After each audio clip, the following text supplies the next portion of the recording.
20 जना चाहिँ घटनास्थलमै मृत्यु भएको अवस्था छ।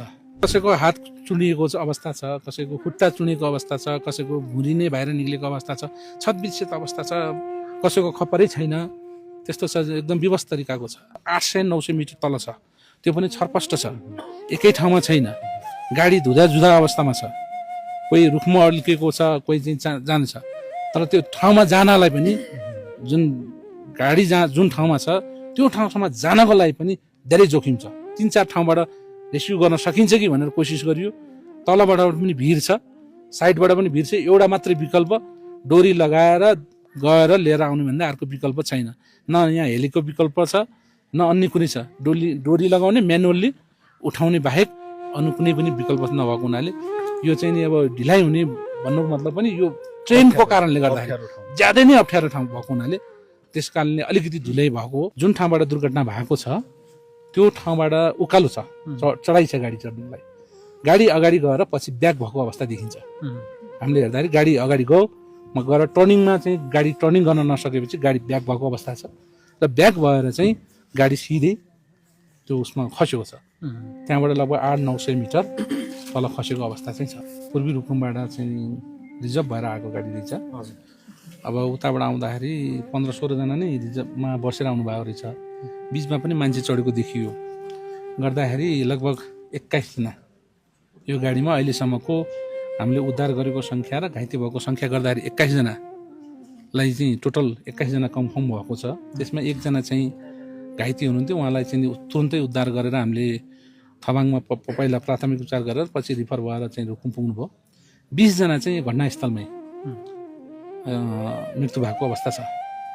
हाम्रो टोली पनि खास गरेर यो मेला ड्युटीको लागि, आज चाहिँ मेला ड्युटी थियो, मेला ड्युटीको लागि चाहिँ थबाङबाट अनि उवाबाट हाम्रो मातहतबाट यो बाटोमा हिँडिरहेको थियो र हाम्रो उवाको जो अगाडि बाइकमा आएको 2 जना टोली थियो, ऊ टोली यहाँ नजिकै आउँदाखेरि माथिबाट गाडी खसेको आवाज चाहिँ उसले थाहा पायो।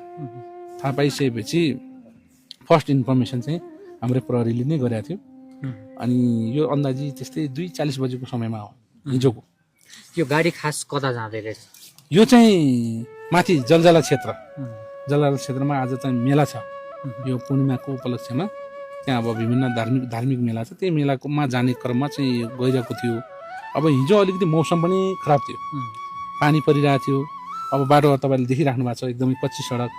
अब यो धेरै टर्निङहरू भएको अनि बाटो पनि धेरै साँघुरो छ। अनि त्यहाँ गाडी जाँदाखेरि जुन ठाउँबाट दुर्घटना भएको छ त्यो ठाउँबाट उकालो छ, चढाइ छ गाडी चढ्नुलाई। गाडी अगाडि गएर पछि ब्याक भएको अवस्था देखिन्छ। हामीले हेर्दाखेरि गाडी अगाडि गयो, म गएर टर्निङमा चाहिँ गाडी टर्निङ गर्न नसकेपछि गाडी ब्याक भएको अवस्था छ र ब्याक भएर चाहिँ गाडी सिधै त्यो उसमा खसेको छ। त्यहाँबाट लगभग 800-900 मिटर तल खसेको अवस्था चाहिँ छ।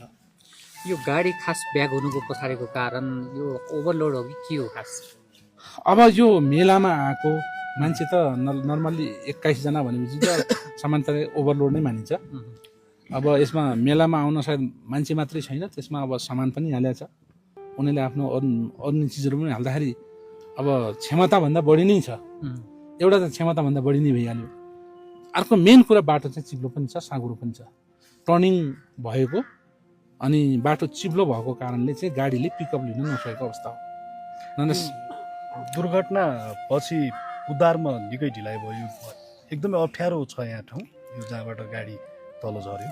यो हिजो 2:40 घटना घटिसकेपछि हाम्रो टोली यहाँ आयो। पानी पनि परिरहेको थियो। पानी परिसकेपछि यो तपाईँको जहाँबाट गाडी खसेको छ त्यहाँबाट त्यो जो मान्छेहरू, जो डेड बडीहरू भयो, मान्छेहरू छ 800-900 मिटर तल छ, त्यो पनि छरपष्ट छ, एकै ठाउँमा छैन, गाडी धुँदा जुधा अवस्थामा छ, कोही रुखमा अड्केको छ, कोही चाहिँ जान्छ। तर त्यो ठाउँमा जानलाई पनि जुन गाडी जुन ठाउँमा छ त्यो ठाउँसम्म जानको लागि पनि धेरै जोखिम छ। प्रयास गरेको अनि गएर हामी चाहिँ गयो, जाँदै पनि अब माथिबाट ढुङ्गा लडिरहेछ, पानी परेको कारणले ढुङ्गा लडिरहेछ। त्यहाँ पुगिसकेपछि अब रेस्क्यु गर्न चाहिँ माथि ल्याउन सक्ने सम्भावना देखिएन। नदेखिएपछि हामीले के गर्यौँ भनेपछि त्यही नजिकको छरिएकोलाई कलेक्सन गरेर 2 ठाउँमा कलेक्सन गर्यौँ। गर्दा रात पर्यो। रात परेपछि मौसम गडबड छ। अब ट्रेन तपाईँले अहिले दिउँसो देख्नु भएको छ, दिनमै त मान्छे जान सक्दैन, रातमा कसरी जान्छ? जोखिम छ। त्यो भएपछि राति गर्न सक्ने अवस्था भएन। त्यसपछि बिहानबाट हामीले यो सुरु गऱ्यौँ। बिहानबाट तयारी गरेर 3-4 ठाउँबाट रेस्क्यु गर्न सकिन्छ कि भनेर कोसिस गरियो। तलबाट पनि भिड छ, साइडबाट पनि भिड छ। एउटा मात्रै विकल्प डोरी लगाएर गएर लिएर आउनु भन्दा अर्को विकल्प छैन। न यहाँ हेलीको विकल्प छ, न अन्य कुनै छ। डोरी लगाउने, म्यानुअल्ली उठाउने बाहेक अन्य कुनै पनि विकल्प नभएको हुनाले यो चाहिँ नि अब ढिलाइ हुने भन्नुको मतलब पनि यो ट्रेनको कारणले गर्दाखेरि ज्यादै नै अप्ठ्यारो ठाउँ भएको हुनाले त्यस कारणले अलिकति ढिलै भएको हो। तर हिजो घाइतेको हकमा चाहिँ हामीले तुरुन्तै नै घटनास्थलमा पुगेपछि एकजना घाइते भेट्न सक्यो, उसलाई उद्धार गरेर तुरुन्तै पठाइयो। अरूको अवस्था चाहिँ डेथ भइसकेको अवस्था भएको हुनाले अब तिनलाई माथि ल्याउनलाई धेरै जोखिम भएको हुनाले हिजो चाहिँ यो ट्रेनको कारणले ल्याउन नसकेको। आज बिहानबाट हाम्रो नेपाली सेना, सशस्त्र प्रहरी सबै गरेर सबैको टिम मिलेर चाहिँ उद्धार गरेको। घाइतेको अवस्था के छ अहिले? घाइतेको अवस्था अहिले सामान्य नै छ, ठिकै छ। उमेर समूहका त सानो बच्चादेखि लिएर नाबालक बच्चाहरूदेखि लिएर 50-60 वर्षसम्मका मान्छेहरू छन्। सबको अवस्था के थियो डिएसपी साहबले? सेतविसित अवस्थामा सबहरू, कसैको हात चुडिएको अवस्था छ, कसैको खुट्टा चुडिएको अवस्था छ, कसैको भुँडी नै बाहिर निक्लेको अवस्था छ, छतविच्छेद अवस्था छ, कसैको खपरै छैन। त्यस्तो छ, एकदम विवश तरिकाको छ। जस्तो यो गाडी चाहिँ लु 4167 नम्बरको गाडी रुकुमपुरबाट टोलपात्रमा प्रस्थान गरिसके पश्चात इलाका प्रहरी कार्यालय थबाङमा चाहिँ इन्ट्री समेत नभएको रहेछ। त्यहाँ तपाईँको जनशक्ति अभाव भएर हो कि ड्राइभरहरूको अतेरी नै भएर हो कि इन्ट्री किन नभएको रहेछ? इन्ट्री भएको छ, इन्ट्री भएको छ, भएको छैन भन्नुभयो। इन्ट्री भएको इन्ट्री गरेको छ। तर अब तपाईँहरूको इन्ट्री देखाउँदाखेरि 16 जना 14 जना देखाएको छ कि त्यहाँ इन्ट्री चाहिँ त्यसरी देखाएको छ। हाम्रो आउन त रुकुमबाटै आएको छ, त्यहाँ सबै ठाउँमा चाहिँ 16-17 जना देखाएको छ। यहाँ बिचबाट चढेको जस्तो देखिन्छ केही मान्छेहरू, जस्तो बुढाबुढी मान्छेहरू, अब हिँड्न नसक्ने मान्छेहरूले यो बिचबाट जब थबाङ क्रस भइसकेपछि पनि बिचबाट लोकल मान्छेहरू पनि चढेको देखिन्छ। यो गाडीमा सवार यात्रुहरू कुन कुन ठाउँको हुनुहुन्छ? यो यकिन गर्न सक्ने अब अवस्था छ कि छैन अहिले? यो हेर्दाखेरि एउटा धेरै अधिकांश मान्छेहरू चाहिँ उसको रुकुमपूर्वको छन्।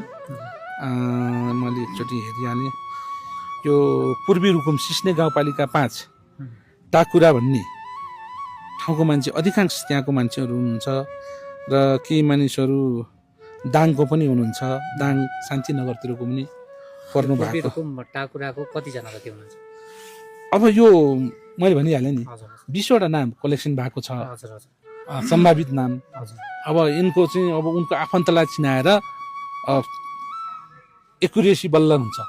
आफन्त आइसक्नु भएको छ? अब कतिपयको आउनु भएको छ, अझै धेरै मान्छेहरू आउनु भएको छैन। दाङतिरको केही मान्छेहरू आउनु भएको छ, पूर्वी रुकुमको पनि वडा अध्यक्षहरू आउनु भएको छ। अब जस्तै एउटै घरको 7 जना 9 जना पनि भनिएको छ, फ्यामिली परेको छ भनेको छ। जस्तै अब दाङतिरबाट आएको अनि मान्छेहरू लगभग 7-8 जना 9 जना जति एउटै घरको फ्यामिली परेको छ भनेको छ।